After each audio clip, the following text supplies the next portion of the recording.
Hey, folks, welcome to Speak Anyway, part two on body language. It's been like 2 weeks. I don't know why it's taking so long. I do.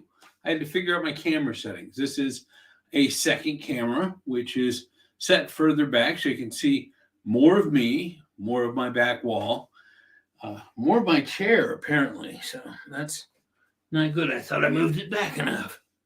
But we'll have to figure that out. So these are things you have to think of when you're doing body language. The last one, I was seated. Now I want to show you, this is me sitting on a stool, but I can actually stand up now. Trying to get framing so that I have a little bit of space on top of my head, but not too much. I want to be able to walk around so you can see as I walk that I don't walk well, which is one of the reasons I haven't done much other than sit down. That's a body language thing you got to work out for yourself. I've got friends in wheelchairs that have to deal with far worse than I do. But let's get into the brass tacks of body language. As you can see, me standing up, I can keep my hands kind of right here. They wouldn't be in the frame if I was sitting down. I have to be up here. But more naturally is down here.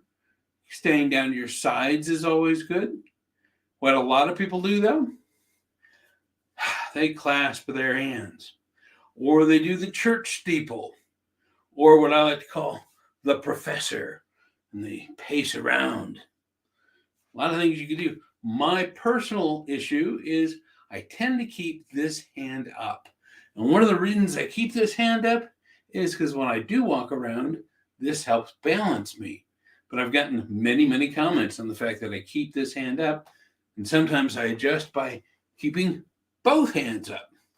And these are things you only see if you video yourself or if you have people watching you who can give you this type of feedback. But when you are standing up, you've got a lot more room for gestures. You can say stop. You can put your arms out. You can put your arms up to a point, unless you want to show your stomach, I suppose. Kind of depends on what you're wearing. You might want to be a little cautious there. If I had abs, I guess I wouldn't mind, huh? You could move around when you're doing dialogue. So you angle yourself. If you're talking to someone over here, you can angle yourself, move over here, angle yourself. A lot of people like to talk like this. Problem is, you see the side of my head, and I'm not connecting. But if I'm angled, you still see most of me, but you can tell that I am changing direction. So think about that. Also, if you're moving on a part of the stage and you want to move over to this part of the stage, look to the opposite section. That way you are in a physical presence of this part of the stage, but you're looking at that part of the stage. And same thing, when you come over here, gently look and pan. And this way you're always connected in some way. Of course, when you're on video, you still need to look at the camera to a point. People will forgive you as they see what you're doing, but eye contact is still pretty crucial, even when you're at a distance.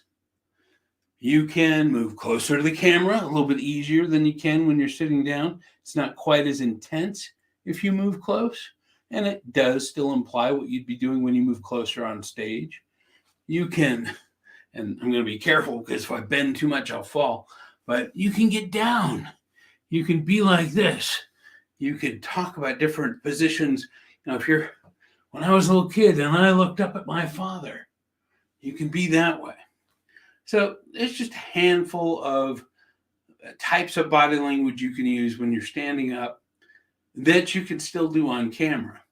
You still have a lot more options when it comes to a stage because, hey, I can't move too far over or then I look really way off to the side, whereas on a stage, you can still see everything over that way. So you still have to be careful how you use the space. That's what I got. Try what you can do with your camera, with your space, experiment, have fun, and speak anyway. We'll see you next time.